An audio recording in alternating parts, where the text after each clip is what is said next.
Cresci na igreja evangélica, eu tenho hoje 33 anos e nós fomos criados num contexto, nós fomos gerados num contexto muito diferente do que está hoje.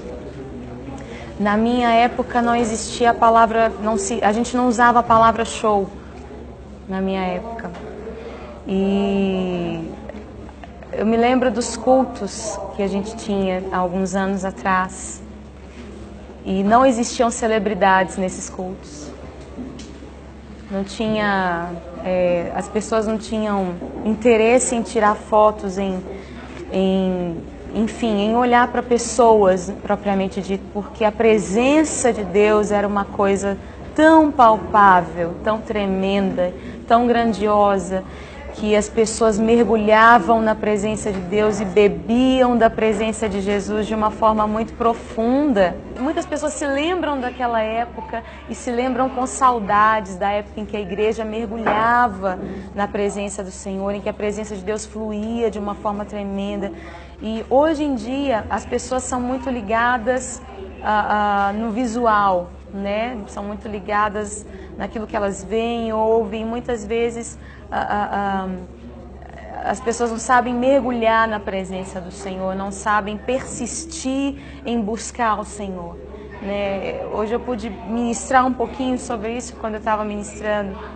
E o que o Senhor tem colocado no nosso coração é que a gente não pode viver de evento em evento, a gente não pode viver de domingo em domingo, a gente tem livre acesso a Deus, a gente tem livre acesso a Jesus, nós temos o Espírito Santo habitando em nós, por que nós não bebemos da presença dEle? É o que eu me pergunto e é o que eu sinto que essa geração precisa beber da presença de Jesus. Por que nós não temos o que dar? Por que muitas vezes nós não conseguimos abrir mão do nosso egoísmo e dar para os pobres e nos dar aos perdidos, nos dar de verdade? Por que é tão difícil se lidar com missões no Brasil? Por quê? Porque a igreja brasileira precisa reaprender a beber da presença de Jesus, a beber da glória de Deus, porque a glória de Deus é puro amor. E quando nós bebemos da glória e da presença de Deus, nós amamos, é normal, é natural, flui naturalmente.